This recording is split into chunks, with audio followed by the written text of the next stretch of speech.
पिलाने के समय में हमने रेलवे में काम किए। किस लिए किए कि हम सबकी सेवा करके बच्चों को पेट भर खाना दे सके। हम गरीबों के पेट पर मत मारो, पीठ पर मारो, पेट पर मत मारो हमारे, बस यही है। खाली 1500 रुपये महीना, क्या गारंटी इनमें से महिला हर किसी के अकाउंट में 1500 रुपये आएंगे?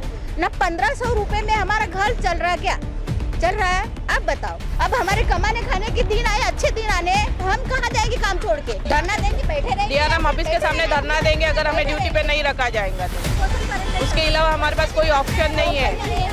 जहां एक तरफ महाराष्ट्र सरकार लड़कियों और महिलाओं के सम्मान में लाडली बहन योजना जैसी सौगातें महिलाओं को दे रही है, वहीं दूसरी ओर महाराष्ट्र की उपराजधानी कहे जाने वाले नागपुर शहर में रेल महकमे में ठेका पद्धति से काम करने वाली महिलाओं को काम से निकाला गया, जिसको लेकर महिलाएं बेबस और असहाय नजर आ रही है। भारतीय रेल आपकी सेवा में तत्पर, ये स्लोगन है भारतीय रेलवे का। जहां ठेका पद्धति से काम करने वाली करीब 20 महिलाओं को काम से बिना नोटिस निकाल दिया गया। आपके टीवी स्क्रीन में दिख रही ये महिलाएं नागपुर रेलवे स्टेशन में पिछले 15 सालों से सफाई कामगार के पदों पर कार्यरत है। अपने कार्य के दौरान इन्होंने नागपुर रेलवे स्टेशन में पसरी गंदगी हटाने को लेकर अपनी जान की परवाह करे बिना रेलवे पटरियों की सफाई की। वो इसलिए कि इनकी जिंदगी, इनका घर परिवार 2 वक्त की रोटी खा सके। लेकिन आज जो रेल महकमे में ठेकेदार आए हैं, वे इन्हें काम पर वापस नहीं रख रहे हैं। ऐसे में रेल महकमे के साथ साथ ठेकेदारों ने भी चुप्पी साध रखी है। अब नौकरी से निकाले जाने के बाद इन कर्मचारियों ने अपने मन की वेदना और मन की पीड़ा महान्यूज से साझा की और इन कर्मचारियों ने मांग की कि इन्हें दोबारा काम पर लिया जाए। मेरा नाम स्टेनिस्ला माटी है। मैं पिछले 15 साल से यहाँ नागपुर स्टेशन पे काम कर रही हूँ साफ़ सफाई में। लेकिन अभी जो पीयूष ट्रेडर्स नाम की कंपनी आई है, उसने हम लोगों को काम से बाहर कर दिया है। सारी 15-20 लेडीज़ों को काम से बाहर कर दिया है। अब इस काम से हमारा घर चलता है, हमारा परिवार चलता है। हम अकेली लेडीज़ घर में कमाने वाली है, हमारा घर कैसे भी हम इस काम पर से चलाते हैं। अब हमको बिल्कुल बेरोज़गार कर दिया गया है, हम लोगों को बाहर बैठा दिया गया है। और पीयूष ट्रेडर जब कंपनी आई थी तब हमारे लड़कों ने नितिन तिवारी नाम का एक यूनियन लीडर को लेकर आए थे। उन्होंने हम लोगों को झूठा आश्वासन दे दिया कि इन लड़कों के साथ में आप लोगों को भी अंदर किया जाएगा, आप लोगों को भी काम मिलेगा, आप लोगों को भी काम दिया जाएगा। लेकिन अभी तक हम लोगों को काम में नहीं लिया गया और हमारे लिए कोई कोशिश नहीं की जा रही है।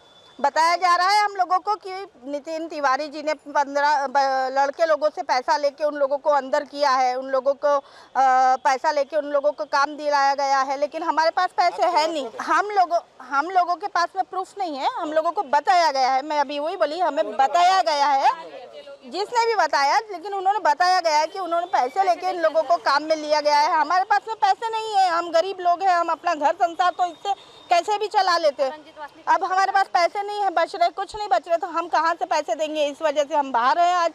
और रंजित वासनिक नाम का जो लीडर है लड़कों का, वो लोग, उसने और वो नितिन तिवारी ने महज 4 लेडीज़ों के नाम दिए हैं और 4 लेडीज़ों को ही अंदर काम में लिया जा रहा है। बाकी की लेडीज़ वहाँ मजबूर होकर बाहर बैठी हुई है। ठेकेदार तो लेडीज़ों को ले रहा ही नहीं है, बस वो 4 लेडीज़ ही को ही बोल रहे हैं। और रंजित वासनिक ने जो वर्कर की लिस्ट दिया है बस उसी को लेने को बोल रहा है वो DRM भी वो नहीं सुन रहे हैं, कोई नहीं सुन रहा, हमारी कोई सुन रहे। वो 10-12 साल हो गए हमारे, सभी यहीं काम कर रहे हैं। इतने सालों से कोई सुनवाई नहीं हो रही है। और रंजित वासनिक जो बोलेगा वही करेंगे, बोले रंजित वासनिक जो बोलेगा वही करेंगे। पहले बाहर थी, अभी उनको अंदर लिया गया है। और जो जिन्होंने 3-3 साल से बाहर निकाल दिया, जो लेकिन कंटिन्यूसली में है, उनसे स्किप कर दिया है उन लोगों ने। और हम ये बोल रहे हैं जबकि कि लेडीज़ों को कुछ लो, जो उन्होंने जो लेडीज 4 रिकमेंड किया था उनका नाम दिया जा रहा है और बाकी सबका नहीं, कि लेडीज़ें चाहिए ही नहीं, इतनी चाहिए। और रेलवे में लेडीज़ इतनी चलेंगी क्या सर, ये बताइए आप? काम तो बढ़ते रहता है ना, तो लेडीज़ कहाँ नहीं चाहिए सर? हमारी वाली कटपिटा के 16,000 आ जाती है सर। अभी तो आप ही इसका जवाब ये सोचिए कि 1500 में हमारा घर कैसे चलेगा? हम डिपेंड है, किराया, घर का किराया देंगे कि राशन भरेंगे कि बच्चों को पढ़ाएंगे हम लोग? ये बताइए आप।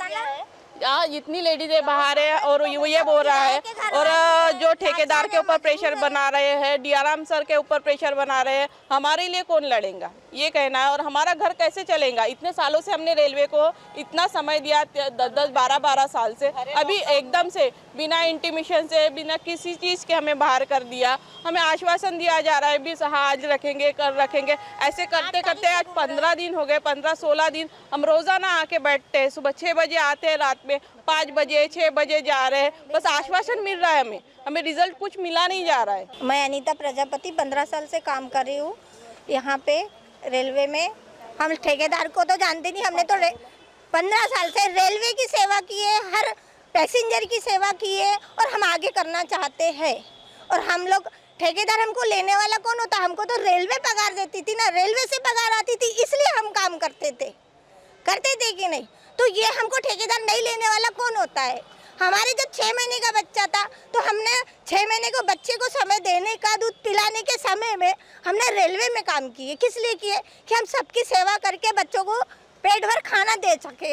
आज हमारे बच्चों को पढ़ने का, खाने के दिन आए तो ये लोग हमको काम नहीं दे रहे, हम किसके पास जाएंगे? हम चाहते हमको आप लोग न्याय दिलाओ, काम दिलाओ। डीआरएम जी से बोलना चाहते हैं कि हमको इज्जत से काम दो, हम काम करना चाहते हैं और रेलवे में ही काम करना चाहते हैं, इसलिए कि हमने 14-15 साल से हमने रेलवे में काम किया। अभी हम दूसरी जगह क्यों जाएंगे? बताइए आप, हम क्यों जाएंगे? हम डीआरएम साहब से यही रिक्वेस्ट करते हैं कि हमारा 1500 में घर नहीं चलेगा। हमारा 15,000 पेमेंट था, तो वो बताए हमको 1500 लाडली बहन योजना के, ठीक है? तो लाडली बहन योजना के जो लागू हुए हमें, वो हमें 1500 में हमारा घर चलेगा क्या? जब 15,000 में नहीं चल सकता तो 1500 में चलेगा क्या? हाँ, अभी हम 14-15 साल से यही काम कर रहे हैं। हमारे छोटे छोटे बच्चे थे, अभी बड़े हो गए, उसका शिक्षण पानी सब कुछ हम इसी में करते। सब कुछ महंगा हो गया तो हमें काम से क्यों निकाला गया? इसका हमें रीज़न भी नहीं बताया, हमें कोई इंटीमेशन भी नहीं दिया गया। बाकायदा हमारे डॉक्यूमेंट्स लिए गए हैं, हमारे डॉक्यूमेंट्स उन तक पहुँचाए गए हैं, फिर भी हमारा नाम वहाँ पर लिखित में नहीं आ रहा है। डीआरएम साहब ने हमारा नाम न देते हुए वो 4 भाइयों का, जो रंजित वासनिक है, जो रंजित वासनिक हमारे वर्कर है और वो हमारे साथ में ही रहकर हमारे से धोखेबाजी करता है, और हम उससे कुछ पूछना चाहते हैं, पूछने के लिए जाते हैं तो हमारे सामने से हमारे से बात तो नहीं करता। यदि बात भी करता है तो टेढ़ी मेढ़ी बात करता है, लेडीजों से बोलता है जा चिपड़े, ऐसे करके बात करता है, वो जा चिपड़े। पहले उससे बात करके तो हमने यही पूछे कि तू हम किसके पास में जाए बात करने के लिए? तू यूनियन लीडर बना है ना? क्योंकि नितिन तिवारी साहब भी हमको यही बोलते हैं कि तुम्हारा रंजित जो है तुम्हारा वर्कर, वो मुझे नाम देगा, वो मुझे लिस्ट देगा, मैं उसके हिसाब से चलूँगा। तो नितिन तिवारी साहब ऐसा क्यों कर रहे हैं? उसके वजह से क्यों सुन रहे हैं? क्या कारण है? और ये सब होके भी, यूनियनबाजी करके भी वो पूरा प्रेशर डीआरएम पे बनाया जा रहा है, सीएचए ऑफिस के ऊपर बनाया जा रहा है। तो हम करें तो क्या करें? आप ही बताओ, आप इसका सोल्यूशन निकालो। हम गरीबों के पेट पर मत मारो, पीठ पर मारो, पेट पर मत मारो हमारे, बस यही है। निकालिए 1500 रुपये महीना, क्या गारंटी इनमें से महिला हर किसी के अकाउंट में 1500 रुपये आएंगे? ना 1500 रुपये में हमारा घर चल रहा, क्या चल रहा है? आप बताओ। 1500 रुपये में अभी तो 1 किलो 10 किलो राशन लेंगे तो 1500 रुपये मिल जाते हैं। तो बच्चे घर में कैसे करेंगे? किसका शिक्षा पानी है, हर चीज़ बच्चों के ऊपर डिपेंड करता है। हमारे घर में हमारे सास ससुर है, हर कोई है, घर में बहुत सारे व्यक्ति है, तो उसके ऊपर हम क्या 15,000 मिलने के बाद में हमारा घर नहीं चल सकता, तो 1500 रुपये में क्या घर चलेगा? बताइए आप, क्या चलेगा घर? ना क्या हमारे में क्यों गारंटी है कि हर किसी के अकाउंट में 1500 रुपये आएंगे? नहीं आते। वो तो ऐसा आश्वासन दिया जाता है कि सबके अकाउंट में डालेंगे, पर किसी के अकाउंट में आएंगे, किसी के अकाउंट में नहीं आएंगे। ना ऐसा हुआ कि 500 रुपये भी डाले उस टाइम में भी पैसे किसी के हमारे अकाउंट में किसी में नहीं आए, किसी के अकाउंट में 500 रुपये नहीं आए सरकार ने जो डाले हैं। तो 15,000 हमारी सैलरी रहने के बाद अपना घर चलाते, तो उसमें तो हमारे क्यों निकाला जा रहा है? क्यों निकाला जा रहा है? उसका वजह बताए, हमारे को कारण बताए। डीआरएम से हम रिक्वेस्ट कर रहे हैं, 10 बार जा रहे हैं वहाँ पे, उनके भी कोई सुनवाई नहीं दे रहे हो लोग, तो हम कहाँ जाएंगे? 15 साल से यहाँ ड्यूटी कर रहे हैं, अब हमारे कमाने खाने के दिन आए, अच्छे दिन आने, तो हम कहाँ जाएंगे काम छोड़ के? धरना देंगे, बैठे रहेंगे डीआरएम ऑफिस के सामने धरना देंगे अगर हमें ड्यूटी पे नहीं रखा जाएगा तो। उसके अलावा हमारे पास कोई ऑप्शन नहीं है, धरना जरूर देंगे। यहाँ पे 2000 से नौकरी करे, यहाँ पे 2000 मिलते थे उस टाइम में, नौकरी करे। भरे लॉकडाउन में सारी दुनिया अपने घर में सोती थी, भरे घर लॉकडाउन में सारी दुनिया अपने घर में सोती थी। हम यहाँ पे ड्यूटी करने आते थे अपने बच्चों को लेके, अपने घर में अपनी जान की परवाह न करते हुए हम लोग यहाँ पे ड्यूटी किए 15 साल में, सड़ी बॉडी निकाले तो बोगी साहब किए हमने ना। अब हम काम करना चाह रहे तो हमें क्यों निकाला जा रहा है, किस कारण नहीं निकाला जा रहा है, हमें उसका वजह बताए। हमें उनसे यही सवाल है हमारा, बाकी कुछ नहीं। हाँ, हम लॉकडाउन में अपना घर के बच्चों को परवाह ना करते हुए हम लोग यहाँ पे लॉकडाउन में ड्यूटी कर रहे हैं हम लोग। महान्यूज 7 के लिए कैमरा पर्सन राजेश जंगीटवार के साथ पारस बैसवारी, नागपुर। क्या आपके हार्ट में ब्लॉकेजेस हैं पर बाईपास सर्जरी से डर लग रहा है? Don't worry, Mugdha EECP and heart care centre लेकर आए हैं आपके लिए US FDA approved EECP treatment, जिससे 80 से 90% हार्ट ब्लॉकेजेस को क्लियर किया जाता है और बाईपास एवं एंजियोप्लास्टी जैसी सर्जरी को टाला जा सकता है। अधिक जानकारी के लिए आज ही विजिट करें Mugdha EECP and heart care centre, Utkarsh Umang apartment near mount caramel school, Ajni square, Nagpur.